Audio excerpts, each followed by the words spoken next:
एक वैश्या थी। उसके मन में विचार आया कि मेरा कल्याण कैसे हो। अपने कल्याण के लिए वह साधुओं के पास गई। उन्होंने कहा कि तुम साधुओं का संग करो, साधु त्यागी होते हैं, इसलिए उनकी सेवा करो तो कल्याण होगा। फिर वह ब्राह्मणों के पास गई तो उन्होंने कहा कि साधु तो बनावटी हैं, पर हम जन्म से ब्राह्मण हैं। ब्राह्मण सबका गुरु होता है, अतः तुम ब्राह्मणों की सेवा करोगी तो कल्याण होगा।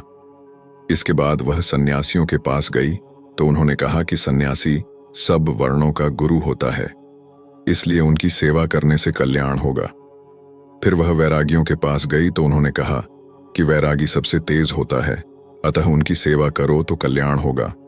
फिर वह अलग अलग संप्रदायों के गुरुओं के पास गई तो उन्होंने कहा कि हम सबसे ऊंचे हैं, शेष सब पाखंडी हैं, तुम हमारी चेली बन जाओ, हमारे से मंत्र ले लो, तब हम वह बात बताएंगे जिससे तुम्हारा कल्याण हो जाएगा। इस प्रकार वह वेश्या जहां भी गई वही उसको अपने अपने वर्ण, आश्रम, मत, संप्रदाय आदि का पक्षपात दिखाई दिया। यह देखकर उसके मन में आया कि अब तत्व समझ में आ गया, युक्ति हाथ लग गई। साधु कहते हैं कि साधुओं को पूजो, ब्राह्मण कहते हैं कि ब्राह्मणों को पूजो, तो हम क्यों ना वेश्याओं को पूजें। ऐसा सोचकर उसने वेश्या भोज करने का विचार किया। उसने सब वेश्याओं को निमंत्रण दिया। निश्चित समय पर सब वेश्याएं वहां आने लगीं। उस गांव के बाहर एक विरक्त त्यागी संत रहते थे। उन्होंने देखा तो विचार किया कि आज क्या बात है। जब उनको मालूम हुआ कि आज वेश्या भोज हो रहा है तो वह वेश्या को क्रियात्मक शिक्षा देने के लिए वहां पहुंच गए। रसोई बन रही थी। रसोई बनाने वाले ने पके हुए चावल का पानी अर्थात मांड नाली में गिराया। वैश्या अपनी छत पर खड़ी होकर जिधर देख रही थी उधर बाबाजी बैठ गए और उस मांड से हाथ धोने लगे। वैश्या ने देखा तो बोली कि बाबाजी, यह क्या कर रहे हो। बाबाजी ने कहा कि तू अंधी है क्या, तेरे को दिखाई नहीं देता, मैं तो अपने हाथ धो रहा हूं।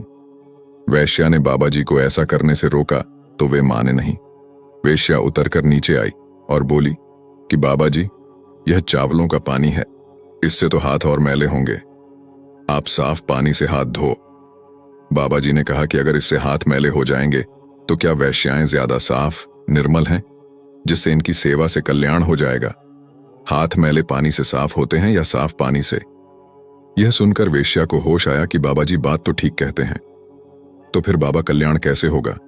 बाबाजी बोले, जिस संत में किसी भी मत, संप्रदाय आदि का पक्षपात, आग्रह न हो, जिसके आचरण शुद्ध हो, जिसके भीतर एक ही भाव हो कि जीव का कल्याण कैसे हो, जिसमें किसी प्रकार की कामना ना हो, वह संत चाहे स्त्री हो या पुरुष, साधु हो या ब्राह्मण, किसी भी वर्ण, आश्रम, संप्रदाय आदि का क्यों ना हो, उस संत का संग करो, उनकी बातें सुनो तो कल्याण होगा।